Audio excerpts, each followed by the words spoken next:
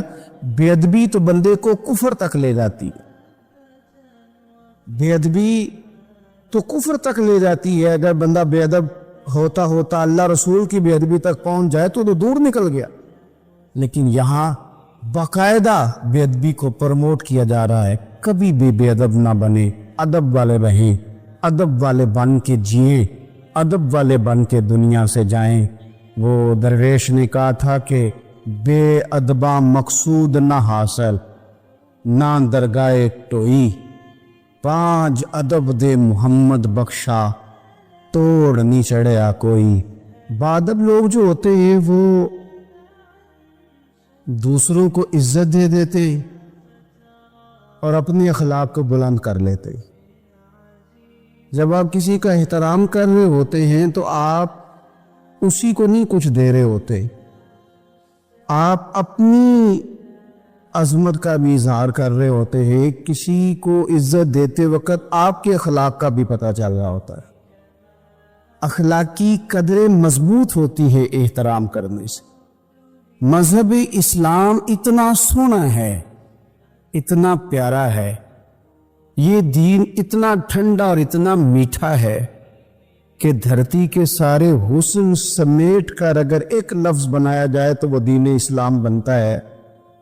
یہ دین اتنی خوبصورتیاں بانٹتا ہے، اگر دین اسلام کی مختلف تشریحات کرتے کرتے یہ کہہ دیا جائے نا کہ یہ دین ادب والا دین ہے، احترام والا دین ہے، توقیر والا دین ہے، ہر شخص کو مناسب عزت، یعنی نبی پاک علیہ السلام نے استاد کی عزت بیان کی، باپ کی عزت بیان کی، بوڑھے کی عزت بیان کی، امام کی عزت بیان کی، عالم کی عزت بیان کی۔ کچھ بھی نہیں تھا، بالکل ان پڑھ تھا، سادہ تھا، پر مزدوری کر رہا تھا، حلال کما رہا تھا، ہاتھوں پہ چھالے تھے۔ قربان جائیں، میرے محبوب نے فرمایا یہ جو حلال کما رہا ہے نا یہ بھی اللہ کا دوست ہے، اس کا بھی احترام بیان کر دیا، اس کا اکرام بھی بیان کر دیا۔ تو نے ہر شخص کی قسمت میں یہ عزت لکھی، اور آخری خطبے کی صورت میں وصیت لکھی۔ نبی کریم صلی اللہ علیہ وسلم نے لوگوں کو احترام دیا، اللہ کے محبوب علیہ السلام۔ آپ دیکھیے حضور نے اس عورت کی بھی فضیلت بیان کی جس کے گھر کے اندر اولاد پیدا ہوتی ہے، اور اس کی بھی فضیلت بیان کی کہ جس گھر کے اندر اولاد پیدا ہوتی ہے پر جلدی چلی جاتی ہے، انتقال ہو جاتا ہے کسی بچے کا خدا نخواستہ، اس کی بھی فضیلت بیان کی۔ جس کا خامند موجود ہے اور وہ خامند کی خدمت کرتی ہے، اور اس بیوی کی بھی فضیلت بیان کی جس کا خامند انتقال کر گیا پر وہ اپنے بچوں کی پرورش کرتی ہے۔ حضور فرماتے ہیں سب سے پہلے جنت میں مجھے وہ عورت نظر آئے گی۔ تو ہر شخص کے لیے حضور نے احترام بیان کیا، اکرام بیان کیا۔ ہم نے چونکہ بدگمانیاں پیدا کرنی شروع کر لیے تو معاشرے کے اندر بسنے والے لوگوں کے بارے میں ہمارے دلوں میں مختلف وسوسے آ جاتے ہیں، مختلف وسوسے۔ کسی بھی شعبے کے کسی بھی آدمی کے بارے میں کوئی 2 4 5 باتیں اپنے ذہن میں اکٹھی کر کے یا کانوں میں کسی نے وہ بات ڈال دی تو ہم ذہن بنا لیتے ہیں کہ یہ گاڑیاں چلانے والے تو بندے ٹھیک ہی نہیں ہوتے، یہ جناب پولیس کے محکمے کے لوگ تو درست ہوتے ہی نہیں، فلانے محکمے کے لوگ تو ہوتے ہی خراب ہے، ذہن بن جاتا ہے۔ پھر آہستہ آہستہ ادب انسان کے دل سے رخصت ہوتا ہے۔ ہمیں دین نے ادب سکھایا، احترام سکھایا۔ میرے رسول کریم علیہ الصلوۃ والسلام کی وہ ذات بابرکات ہے، ہمیشہ یہ ہوتا تھا کہ چھوٹے بڑوں کا ادب سکھاتے تھے، پر یہ واحد دربار مصطفیٰ ہے کہ جس کے آداب خود رب کریم نے بیان فرمائے۔ فرمایا یا ایھا الذین آمنوا لا ترفعوا اصواتکم فوق صوت النبی۔ آپ کبھی آیت کے انداز پر غور کرے، کہا اے ایمان والو تمہاری آوازیں میرے نبی کریم علیہ السلام کی آواز سے اونچی نہیں ہونی چاہیے۔ بندے کی آواز کا کوئی والیوم ہوتا ہے کہ اب 3 پہ آواز ہے، ٹیپ ریکارڈر کا تو والیوم ہوتا ہے نا کہ 1 پہ ہے، 2 پہ ہے، 6 پہ ہے، تو آواز کا والیوم ہوتا ہے کہ یہ کتنے پہ ہے۔ آواز تولی جا سکتی ہے کہ میری آواز کا وزن اس وقت 1.5 پاؤ ہے، آدھا کلو ہے، 5 چھٹانک ہے، کوئی ہوتا ہے وزن؟ لیکن ہمیں بتایا گیا کہ بالکل وزن نہیں ہوتا، تولی نہیں جا سکتی، ماپی نہیں جا سکتی، پرکھی نہیں جا سکتی، لیکن جب تم نے دروازہ رسول پہ آنا ہے تو پھر آواز کو بھی تول کے آنا ہے، پھر لفظوں کو پرکھ کے آنا ہے، پھر جملے مرتب کر کے آنا، پھر ترتیب لگا کے آنا ہے، پھر تم نے وہاں سوچ سمجھ کے بات کرنا۔ ایک روایت میری نظر سے گزری اور کیا ہی انداز ہے، امام زرقانی نے لکھی۔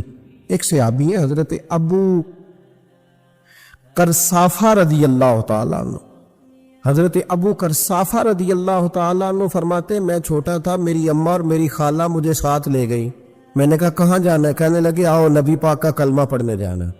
پڑھیے درود شریف صلی اللہ، سارے پڑھیے، پھر پڑھیے ایک دفعہ صلی اللہ تعالی علیہ۔ حضور کا ذکر ہو تو فوراً درود پڑھنا چاہیے۔ نبی کریم علیہ السلام کی بارگاہ میں نا میری خالہ اور میری اماں دونوں مجھے ساتھ لے گئی کلمہ پڑھنے۔ کہتے ہیں جب ہم حضور کی بارگاہ میں پہنچے، کلمہ پڑھا، واپس آئے تو میری اماں اور میری خالہ آپس میں بات کرنے لگی۔ میری خالہ کہنے لگی تو نے دیکھا ہے ان کا بولنا کتنا مزیدار تھا؟ میری خالہ کہنے لگی تو نے تو وہ دیکھا لیکن وہ جو غلام آیا تھا اس کے ساتھ ان کا رویہ کتنا پیارا تھا۔ تو نے دیکھا جب وہ کھانا کھا رہے تھے تو پہلا خیال انہوں نے ہمارا کیا۔ بار بار وہ ان کا ذکر کرتی، کہتے آپس میں حضور کی شانیں بیان کرتی، میری اماں بھی میری خالہ بھی۔ بالآخر بات لمبی ہو گئی تو میری اماں بولی، کہنے لگی بس کر، ہم کتنی عظمتیں بیان کریں گے، مجھے تو 3 باتیں سمجھ میں آئی ہیں۔ کتنی؟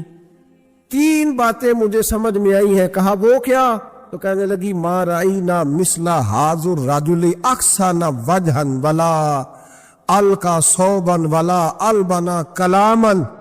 کہنے لگی مجھے تو 3 باتیں سمجھ میں آئی ہیں کہ نہ اتنا خوبصورت چہرے والا کوئی شخص دیکھا ہے، اور نہ اتنے صاف کپڑوں والا کو دیکھا ہے، اور نہ ہی اتنی میٹھی بولی بولنے والا کوئی دیکھا ہے۔ تینوں باتوں کی کمال ہے، ظاہری حسن بھی کمال، کپڑوں کی صفائی بھی کمال، اور رسول پاک کا بولنا بھی کمال، لب و لہجے میں مٹھاس بھی خوبصورتی والی۔ یہ اصل حسن ہے کہ ظاہراً بھی انسان بڑا منزہ ہو، باطناً بھی بڑا صاف ستھرا ہو۔ میرے رسول پاک علیہ الصلوۃ والسلام کا طریقہ مبارکہ پتہ کیا تھا؟ حضور صلی اللہ تعالی علیہ وآلہ وسلم جب مسجد میں نماز پڑھ لیتے تو حضرت جعفہ رضی اللہ تعالیٰ عنہ فرماتے، بخاری کی حدیث ہے، فرماتے میں مدینہ شریف میں آیا تو حضور نماز پڑھ لیتے تو صحابہ نبی پاک کے پاس آتے اور حضور کا دست مبارک پکڑ کے پہلے چومتے پھر چہروں پہ ملتے، پہلے چومتے پھر چہروں پر نبی پاک کے صحابہ حضور کے قدم بھی چوما کرتے، قدموں میں جھکا کرتے تھے. یہ تو بھائی اس وقت پتہ چلتا ہے جب کسی سے پیار ہو جاتا ہے. جب کسی بندے سے، میں اکثر مثال دیا کرتا ہوں اکثر، کہ کسی کا بچہ پیشاب کرے تو کہہ آتی ہے، الٹی آتی ہے، لیکن اپنا بچہ بالوں میں بھی کر دیتا ہے، پھر کوئی کہہ نہیں آتی چونکہ اپنا ہے نا، پیار ہو گیا ہے نا. اب وہ کیفیت جب کسی سے محبت ہو جاتی ہے نا تو کچھ چیزیں صرف سمجھنے کی نہیں، کچھ چیزیں ایسی ہوتی ہیں جو محسوس کرنے والی ہوتی. اس نے کہا تھا عشق ایک ڈھونگ ہے، میں نے کہا تجھے عشق ہو خدا کرے، پھر کوئی تجھے اس سے جدا کرے، تو اسے تسبیحوں پہ پڑا کرے، تو اسی کا نام جپا کرے، تو گلی گلی پھرا کرے، پھر میں کہوں کہ عشق ایک ڈھونگ ہے اور تو نہیں کہا کرے. پھر میں کہوں کہ عشق ایک ڈھونگ ہے اور تو، اس نے کہا تھا عشق ایک ڈھونگ ہے تو میں نے کہا تجھے عشق ہو خدا کرے. بھائی یاد رکھو، جب انسان کو محبت ہوتی ہے تو پھر اس کے انداز بدل جاتے ہیں، اس کے طور طریقے تبدیل ہو جاتے ہیں. وہ میں اکثر ایک بات کہا کرتا ہوں، میں کہتا ہوں بچہ باہر سے برگر کھا کے آ جاتا ہے رات کو، اماں کہتی بیٹے روٹی کھا لو، کہنا تو سب وہ بھی پکائی میں نہیں کھانی، حالانکہ برگر کھا آیا ہے، دور سے کھا آیا ہے.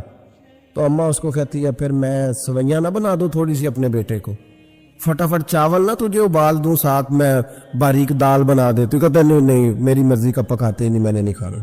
ایسے اب ابا جو ہے نا، ابا وہ اماں کو سمجھا رہا، کہتا چھڈ پر آپ بھوک لگے گی تھی آپ ہی کھا لے گا، تو نہ ایڈی ٹینشن ہے ایویں پہ تینوں ستاندا ہے. اماں کیا کہتی ہے؟ کہتی نہیں مجھے نیند نہیں آ رہی، یہ کھائے گا تو سکون آئے گا. اب اس کو آپ لاکھوں دلیلیں دے کہ سیانا بیان ہے، بچہ نہیں ہے، 22 سال کا ہے، 24 سال کا، چھوڑ تو کیا کر رہی ہے. لیکن اماں کو کوئی سمجھا سکتا؟ کیوں نہیں سمجھا سکتا؟ کہ اسے اپنے بیٹے سے پیار بڑھا. وہ کیا کرے، وہ مجبور ہے. اس کے دل کی کیفیت اس طرح کی ہے کہ کوئی دنیا کی طاقت اسے سمجھا سکتی، سوال ہی نہیں پیدا ہوتا کوئی اسے سمجھا سکے. یہ ممکن کیسے ہو کیسے سکتا ہے؟ یہ محبت ہے. میرے رسول پاک علیہ السلام کے صحابی حضرت جعفہ فرماتے میں حضور کی بارگاہ میں آیا تو صحابہ کیا کرتے؟ نبی پاک کا دست مبارک پکڑتے، پہلے چومتے پھر چہرے پہ ملتے.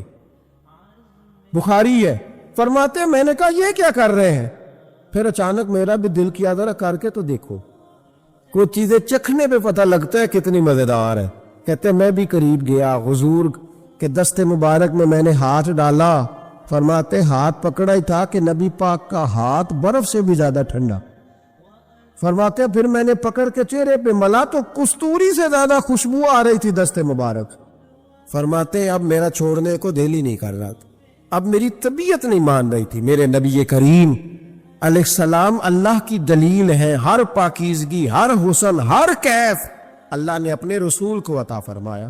دنیا کی جتنی غلاظتیں تھیں جب کوئی حضور کے قریب جاتا تھا تو ساری غلاظتیں دور ہو جاتی. کما ارسلنا فیکم رسولا منکم یتلو علیکم آیاتنا ویزکیکم. اللہ فرماتے میرے محبوب تم پر میری آیتیں پڑھیں گے اور تمہیں پاک فرما دے گا، تمہاری ساری ناپاکیاں نبی پاک دور کر دے، ہر غلاظت تم سے دور ہٹ جائے. ایک صحابی ہے حضرت شیبہ بن عثمان رضی اللہ تعالی عنہ، وہ کہتے ہیں میرے والد کو اور میرے چچا کو مسلمانوں نے احد میں قتل کر دیا تھا. میرے دل میں بڑا غصہ تھا، بڑا جلال تھا کہ کبھی مجھے موقع ملے تو میں بدلہ لوں گا. کہتے فتح مکہ کے بعد نبی پاک علیہ السلام حوازن کی جنگ کے لیے نکلے. مجھے پتا چلا حضور جا رہے ہیں تو میرے اندر شعلے بھڑک رہے تھے انتقام کے. روز میں منصوبہ بندی کرتا، پلاننگ کرتا کہ کسی طریقے سے میں ان تک پہنچوں گا اور بدلہ لوں گا. کہتے ہیں نبی کریم علیہ السلام نہ حوازن کے لیے پہنچ چکے تھے. فرماتے میں بھی جنگ میں جا کے شریک ہو گیا اور میں نے طریقہ اس طرح کا اختیار کیا کہ کسی طریقے میں حضور تک پہنچ جاؤں. سمجھ آ رہی ہے میری بات کی؟ نبی کریم علیہ السلام تک کسی طریقے پہنچ جاؤں. فرماتے ہیں لڑتے لڑتے، لڑائی کے 2 طریقے ہوتے تھے. کبھی تو ایسے ہوتا تھا کہ ایک دو آدمی مل کے آپس میں لڑتے تھے، پھر گمسان کا رن پڑتا تھا، گھمبیر ہو جاتی تھی جنگ، سمجھ نہیں آتی تھی تیر کہاں سے آیا، نیزہ کہاں سے آیا. فرماتے جب گمسان کا رن پڑا نا، مجھے موقع مل گیا، میں حضور کے قریب پہنچ گیا. حضرت شیبہ بن عثمان رضی اللہ تعالیٰ عنہ کہتے جب میں پہنچ گیا تو میں نے نا دیکھا کہ اب حضور کے قریب قریب لوگ نہیں ہیں. فرماتے میں نے نا فوراً تلوار اٹھائی. تلوار اٹھا کے میں حضور کو معاذ اللہ شہید کرنے ہی لگا تھا کہ ایک نور چمکا حضور کے سامنے. پڑھیے درود صلی اللہ علیہ وسلم. کہتے ہیں ایک نور چمکا, اتنی تیزی تھی اس نور میں کہ میری آنکھیں بند ہو گئی, میرے ہاتھ سے تلوار گر گئی, آنکھیں چنھا گئی میری. فرماتے تلوار میرے ہاتھ سے چھوٹ گئی. اب جب وہ روشنی مدھم ہوئی نا تو میں نے دیکھا نبی پاک سامنے کھڑے مسکرا رہے ہیں. آپ نے میں نے کر دی, آپ نے سن لی. ذرا دیکھو تو صحیح, جو تلوار لہرائے اسے دیکھ کے بھی کبھی کو مسکرایا ہے. جس نے تلوار ہی لہرا دی, جو شہید کرنے ہی لگا تھا, پہنچ گیا تھا. لیکن یہ اخلاق میرے رسول پاک کا ہے صلی اللہ اعلیٰ حضرت فاضل بریلوی کا ایک شعر میں نے پڑھا. کئی کچھ چیزیں ایسی ہوتی ہیں جو بس نا وہ آتی تو سامنے ہے لیکن وہ اتنا لطف دے جاتی ہے کہ ٹھنڈا ہو جاتا ہے مزاج. رات کو میں شعر پڑھ رہا تھا اعلیٰ حضرت کا فاضل بریلوی رحمت, اور میں نے شعر پڑھا تو مجھے اچھا لگا سنانا. ایک دوست کو میں نے فون کیا, میں نے کہا یار ذرا شعر تو چھوڑ لے, یہ پہلی دفعہ نظر سے گزرا ہے, ابھی سیدھا سادہ لیکن روح تک اتر گیا. اعلیٰ حضرت فرمانے لگے نبی پاک کے بارے میں, فرمانے لگے سیدھی سیدھی روش پر کروڑوں درود, سیدھی سیدھی روش پر بالکل سیدھی ہے حضور کی باتیں, کسی پیچیدگی کی ضرورت نہیں. کہنے لگے سیدھی سیدھی روش پر کروڑوں درود, سادی سادی طبیعت پہ لاکھوں سلام. سادی سادی طبیعت پہ سیدھی سیدھی روش پر کروڑوں درود اور سادی سادی طبیعت پہ لاکھوں سلام. میرے نبی کریم صلی اللہ علیہ وسلم مجھے دیکھ کے مسکرائے اور فرمایا جب حضور مسکرائے نا تو میں نبی کریم علیہ السلام کو دیکھ کے حیران ہوا کہ میں نے تلوار تانی تھی اور حضور نے مسکرانا شروع کیا. فرماتے اب حضور نے مجھے بلایا, آواز کے ساتھ نہیں بلایا, حضور نے اشارہ کیا یوں کر کے, فرمایا ادھر آؤ نا.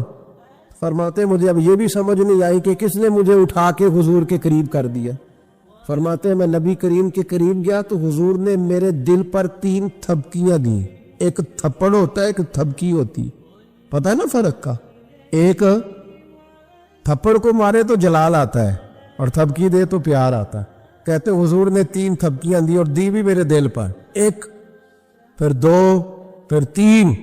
کہتے پہلی تھپکی دی تو میرے اندر سے کفر نکل گئی, دوسری تھپکی دی تو میرے اندر ایمان داخل ہو گیا, اور تیسری تھپکی جب نبی پاک علیہ السلام نے دی تو مجھے ہر چیز سے بڑھ کر رسول اللہ سے پیار ہو گیا, محبت ہو گئی نبی کریم سے.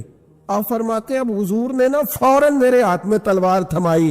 فرمایا پہلے تو ہمارے خلاف لڑ رہا تھا, تلوار پکڑ, اب ہماری طرف سے لڑ, تلوار پکڑ اور لڑ. آپ فرماتے میں اتنا لڑا کہ جو حضور کا دشمن سامنے آتا میں گلا کاٹ دیتا, جو آتا میں اس کے ٹکڑے کر دیتا. فرماتے ہیں پہلے میں باپ کا بدلہ لینے آیا تھا اور اب میرا یہ حال ہے کہ اگر میرا باپ بھی سامنے آئے گا تو میں اس کا بھی گلا کاٹ دوں گا, لیکن حضور کے قریب کسی کو جانے نہیں دوں گا. حضرت شیبہ بن عثمان کہتے ہیں جنگ ختم ہو گئی, حضور خیمے میں گئے, میں بھی گیا. اب نبی پاک لوگوں سے باتیں کر رہے ہیں, حضور لوگوں سے باتیں کر رہے ہیں. میں ایک کونے میں بیٹھا سوچ رہا ہوں کہ میں تو بدلہ لینے آیا تھا, یہ میرے ساتھ ہوا کیا. حضور لوگوں سے باتیں کرتے جا رہے ہیں, میں سوچتا جا رہا ہوں کہ میں تو انتقام لینے آیا, یہ کیا معاملہ ہوا. کہتے محبوب نے اچانک میری طرف نظر اٹھائی اور فرمانے لگے شیبہ ایک ارادہ تو نے کیا تھا جو غلط تھا, اور ایک ارادہ میرے رب نے کیا ہے اور تیرے اوپر فضل فرما دیا ہے. فرماتے حضور نے اب مجھ سے فرمایا کوئی خواہش ہو تو بتاؤ, مانگ لو کچھ مانگنا ہے تو. میں نے عرض کی یا رسول اللہ میری بخشش کی دعا کر, بڑا میرا خوفناک ماضی ہے, میں اسلام کا بڑا دشمن رہا ہوں, حضور دعا کر دے, یاد ماضی عذاب ہے یا رب, چھین لے مجھ سے حافظہ میرا. یا رسول اللہ بڑے گناہ ہیں میرے, دعا کر دے. کہتے میں نے دعا کے لیے کہا اور حضور پھر دوسرے لوگوں سے باتیں کرنے لگے, کبھی اس سے کبھی اس سے کبھی اس سے. میں سوچنے لگا کہ میری بات کا کوئی جواب ہی نہیں آیا. جب تو 3 بار میں نے سوچا تو میرے کریم نے پھر توجہ میری جانب کی اور فرمایا تو نے بخشش کی دعا کا کہا تھا, میں نے سن لیا ہے,